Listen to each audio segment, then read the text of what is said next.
Hello, beautiful souls.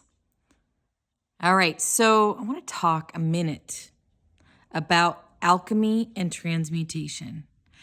And there's another message that's coming into.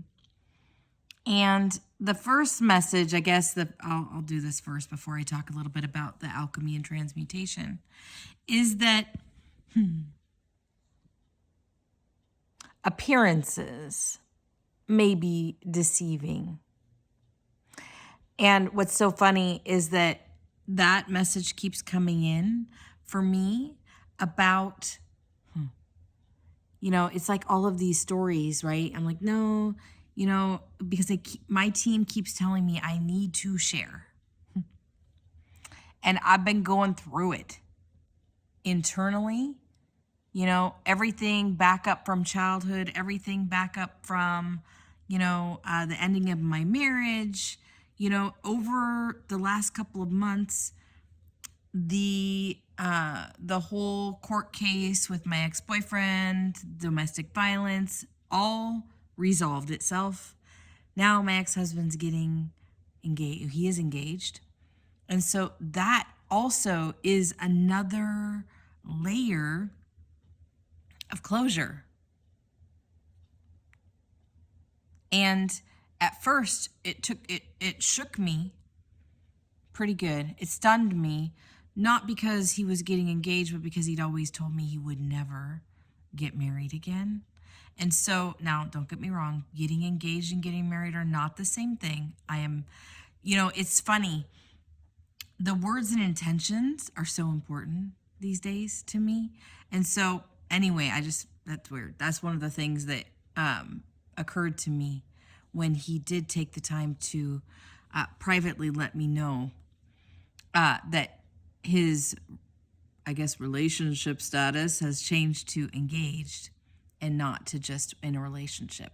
But anyway, what my team is like, get out there, make videos, you need to be talking. They're pushing me to go live. They're pushing me to pull cards. And I'm like, what? How am I going to help?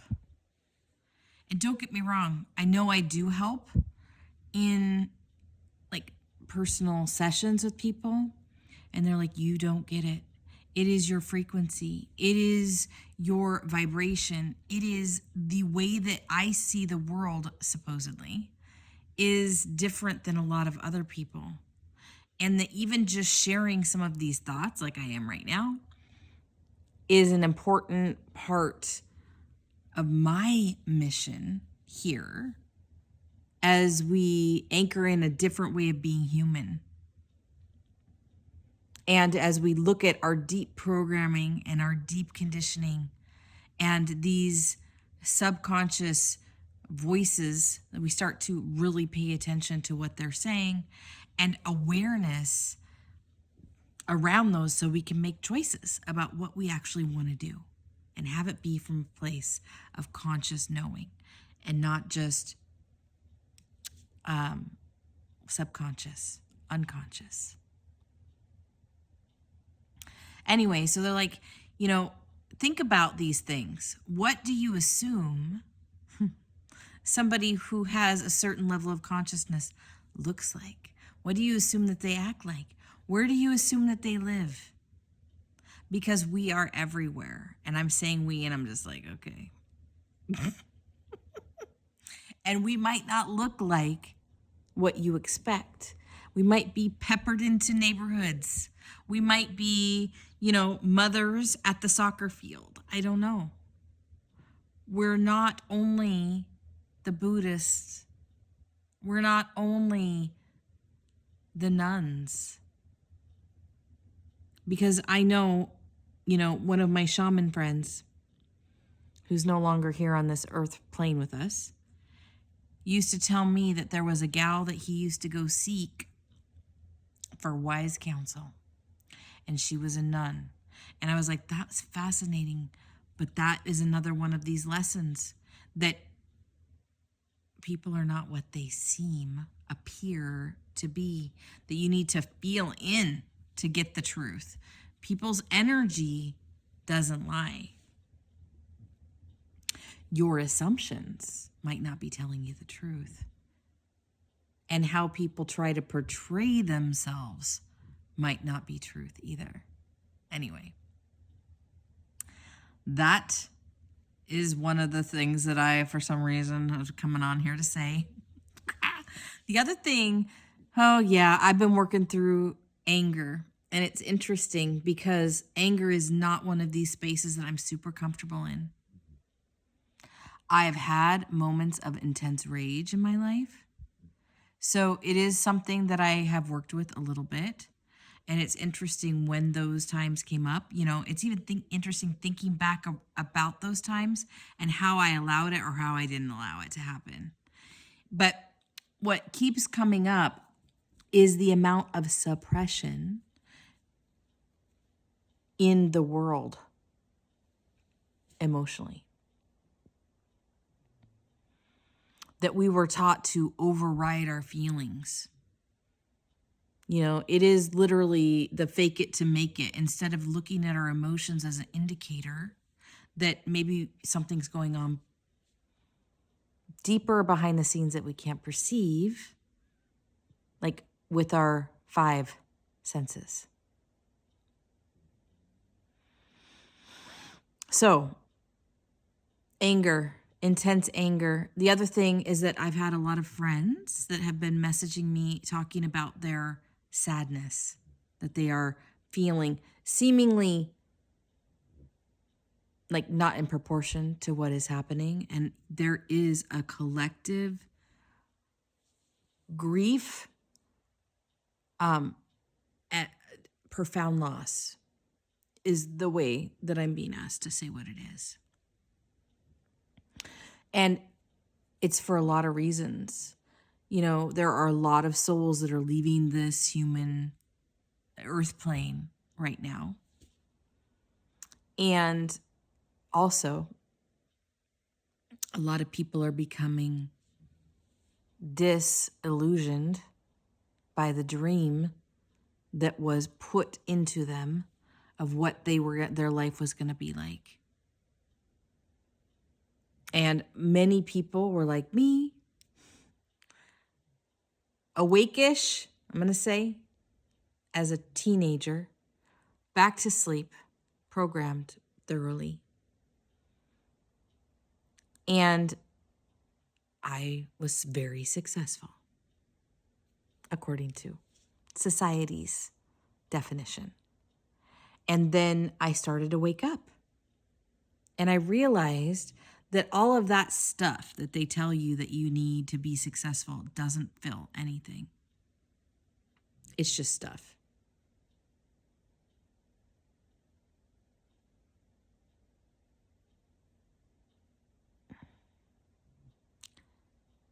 So a lot of people are waking up to the scam,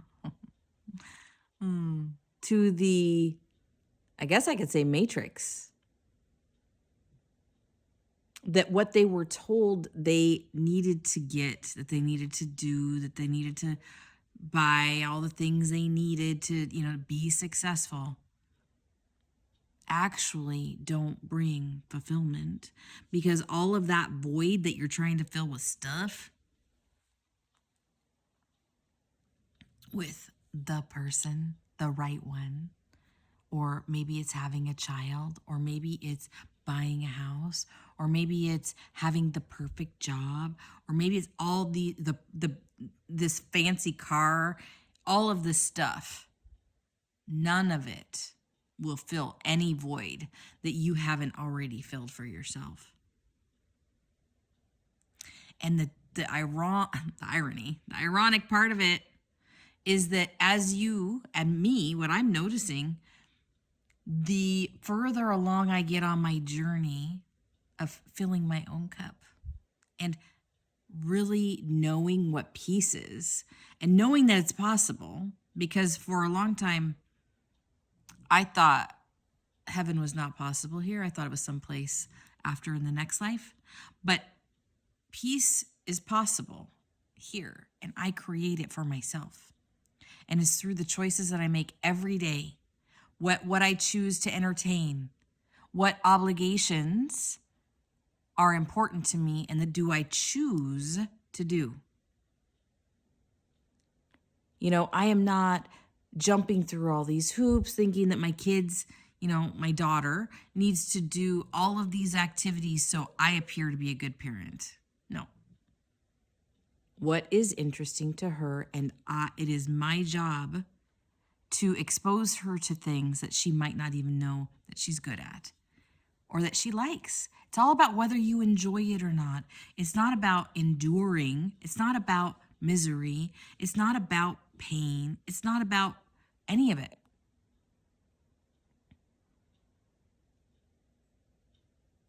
So, yeah, it is about deprogramming. And a lot of people, and I remember the day it kind of clicked, and it was a long time ago. And I remember I was sitting out on my back deck when I really started to see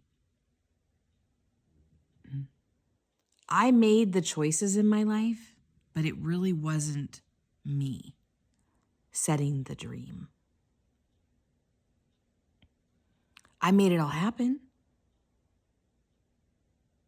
but it wasn't my heart dream. It was what society or my parents or what everybody else told me that I was. It wasn't what I knew I wanted.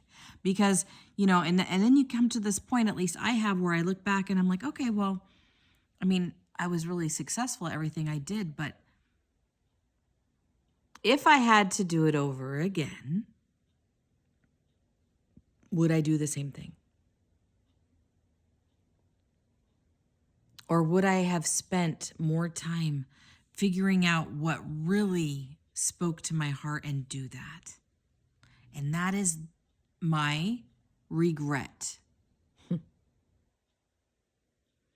And I think a lot of us, it's what we have to work through. And people say, well, you shouldn't have regrets, whatever. Don't tell me what I should or shouldn't do, you mofo. This is the truth of what's happening right now. Don't shame me for that. I can learn from that and I can move forward in a different way. And I can guide other people and my children in a way that promotes their own passion as part of the package and not just societal expectation and programming. So all of this is for a reason. And a lot of us, it feels like we came here because I know, with my my ex-husband and that whole ending of that marriage, I did not want the marriage to end. And it's been, almost 9 years, shy of 9 years. And I didn't want it to end. But, I was well into my spiritual awakening. And I knew that I had to choose myself. Like, I tried and I tried and I tried to connect, to talk things out, to express, to listen, to be like, to just to come together and to get on the same page. Do you know what I mean? But at a certain point, it just wasn't happening.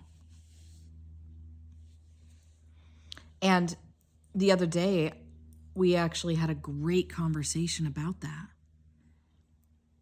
And he agrees. We were coming from very different perspectives. This might just be my narrative, but I know that he was supposed to wake up too. And he hasn't. And so if he would have gone through an awakening as well, he would have been able to be supportive of mine. And I would have been able to be a support of his. And together we would have been really powerful. But as it stood, he did not understand what in the world was going on with me. Why all of a sudden I didn't want to conform.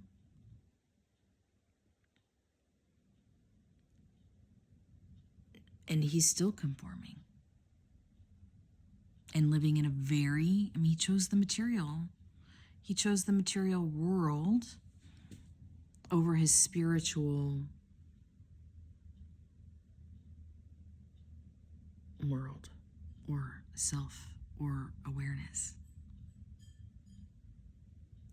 Anyway, so I've just been noticing these things. So there's that deep, profound grief and loss that a lot of empaths are picking up on that may or may not be also yours, but it's also from the collective. And so we tend to have these touchback moments where we will feel a collective thing and it'll send us a bit in a spin into our past of when we felt this. And then we just start processing. And so part of the thing I was asking earlier today on Facebook is, to bring it all back together, this idea of what do you think an alchemist actually looks like? Because alchemy is something that we learn to do when we begin to have feelings. When we look at our programming and we see how we have been limited and limited ourselves through our thoughts, our mind, our beliefs, and then we begin to see how if we expand outward on any of these things, that we can shift our perspective and we can see things a little bit differently. And then we begin to learn the power of things like gratitude and that love can exist without close proximity. We begin to set boundaries. We trust our own inner knowing, our own energetic system, our intuition about whether somebody is good for us or not. And it's funny because I have a lot of friends that are like, Sally, I'm not being judgmental. And I'm like, I didn't think you were. Like when we begin to tap in to what feels good, and I'm talking about once you've done a certain amount of healing and you have done a certain amount of inner work and you spend time with people and you either feel more energy or less energy after being with people. And it really is that simple. And so for me, I'm trying to limit the amount of time that I'm spending with people that do not add to me. Or I could say, I'm trying to limit my time with people who drain me just by being with them. And just feel in to your body because our energy fields are important. And so for a lot of people, there's this sense of loyalty and there's this sense of history and there's this sense of whatever. But if you feel like people are not adding to you, if you're not feeling better by spending time with them, maybe you just need to take some time away and really get good at feeling into what is happening in your own energy field. Because these emotions that we have been taught to suppress and to ignore and to override are amazing indicators about what is for us or what is not for us. And I know for me, I have gone through this amazing healing process where romantically, men who were needy and insecure, I would be drawn to that. And now I'm not. And it's not a matter of judgment. It's a matter of polarity. It's a matter of magnetism. I'm no longer attracted, magnetized, energetically drawn to that. It's closed out. And a lot of friendships and romantic relationships, or even just people that you meet, you'll feel an energetic draw, it's important to know what that is, because we are drawn to things that we need to work on too. Anyway, there's my 2 cents, but also don't forget, look at how you perceive the people around you. Look at judgment. Make sure you're using your own intuition and not your preconceived ideas. And discernment, go for it all day long. You earn that, right? You earned it and you learned it. But I'm talking about, there's a lot of humans that aren't using discernment. They're using profiling, like in a different way than what I'm talking about. Anyway, that's weird. But yeah, use your discernment. It is all divinely orchestrated to keep you aligned and to keep you safe, if safety is such a thing. Like, our comfort is not what we're after here. So learn to get comfortable outside of your comfort zone. And always, always trust your intuition and your discernment, because it was cultivated just for you. Love you guys. Have a good day.